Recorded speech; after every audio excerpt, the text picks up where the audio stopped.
एक छोटा सवाल आपसे भी मेरा है, महाराष्ट्र में भी ऐसा ही मामला आया था उद्धव ठाकरे की सरकार में और बाद में चीजें दुरुस्त कर ली गई, तो आप लोग को क्यों भरोसा नहीं हो रहा अगर योगी आदित्यनाथ ये आश्वासन दे रहे हैं? वो तो कह रहे हैं कि शिवराज जी ने ठीक कहता हम भी ठीक कर देंगे। उद्धव ठाकरे जी के समय भी आया था, झारखंड में भी आया था, क्यों नहीं किया? ये तो और गंभीर विषय, ये तो और गंभीर विषय है कि आपने उस सब चीजों को देखते हुए उनसे नसीहत लेकर के आपके पास समय था, आपने क्यों नहीं ठीक कर दिया? ठीक है, क्योंकि आपकी मंशा में खोट था। ठीक है, धर्मवीर चौधरी में थे। ठीक है सर, धर्मवीर चौधरी जी भी हमारे साथ है। ठीक है सर, आपकी बात समझिए कि आप कह रहे हैं कि बीजेपी ने जानबूझकर किया, ये इत्तेफाकन नहीं है, उनकी पैरवी कमजोर थी, आप ये कहना चाह रहे हैं। धर्मवीर चौधरी जी, बहुजन समाज पार्टी कई मुद्दों पर भाजपा के साथ हमें नजर आई है, कई बड़े मुद्दों पर।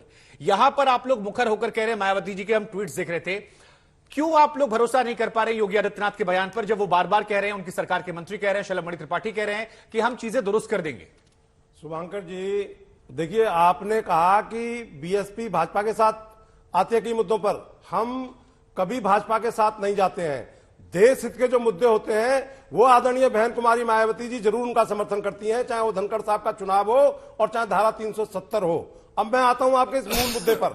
शुभांकर जी, ये देश का ओबीसी का दुर्भाग्य है और खासकर उत्तर प्रदेश के ओबीसी का दुर्भाग्य है कि ये 65-70 साल की लड़ाई में जब जो है देश आजाद हुआ था तब एक आयोग बना, उसके बाद में मंडल आयोग बना 1977 में।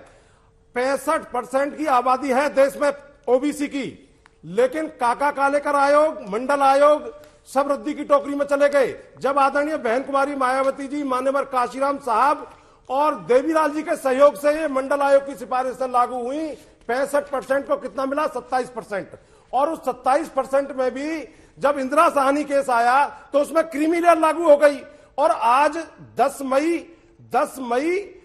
2022 का सुरेश महाजन बना मध्य प्रदेश सरकार का, आप सुप्रीम कोर्ट का डिसीजन पढ़े तो ये क्लियर था कि ये जो है चुनाव किस पैटर्न पे किए जाएंगे। ये उत्तर प्रदेश की डबल इंजन की सरकार धुआं दे रही है ओबीसी के मामले में, तो ये जो है कैसे 2017 के उस पर पैटर्न पर चुनाव कराना चाहते हैं, ये इनकी मंशा उजागर हो गई है। बहन जी ने आज अपने ट्वीट के माध्यम से बताया कि ओबीसी के विरोध में ये हाई कोर्ट ने इनके चेहरे को उजागर किया है। और अभी जो दिनेश शर्मा जी के घड़ियाली आंसू में टीवी पर देख रहा था और मेरे बराबर में भाटी जी बैठे हैं, ये पार्टी समाजवादी और बीजेपी ये लोकसभा में, राज्यसभा में दलितों के प्रमोशन के, आरक्षण के बिल को फाड़ के फेंकते हैं। ये इनका चाल चरित चेहरा है। और जब बीजेपी जो है केशव प्रसाद मौर्य के रूप में उत्तर प्रदेश में प्रदेश में चुनाव लड़ती है तो वहां पर कौन मुख्यमंत्री बनता है? ये ओबीसी का दुर्भाग्य है। आज ओबीसी के हक अधिकारों के लिए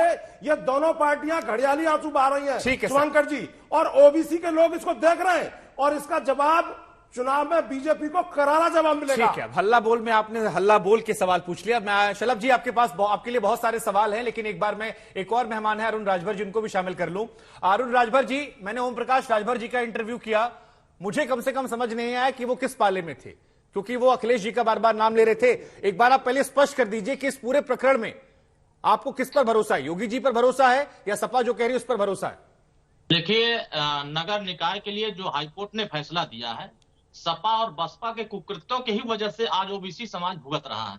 4 बार समाजवादी पार्टी और बहुजन समाज पार्टी की सरकार बनवाया, समाज ने मिलकर के पूछ पकड़ के घूम रहे हैं। सर देखिए, नहीं धर्मवीर जी नहीं, गलत बात है। कार्यक्रम का नाम हल्ला बोले सर। धर्मवीर जी, आपने 2 मिनट बोला, वो टोकने काम मेरा है सर, वो मेरा काम है सर।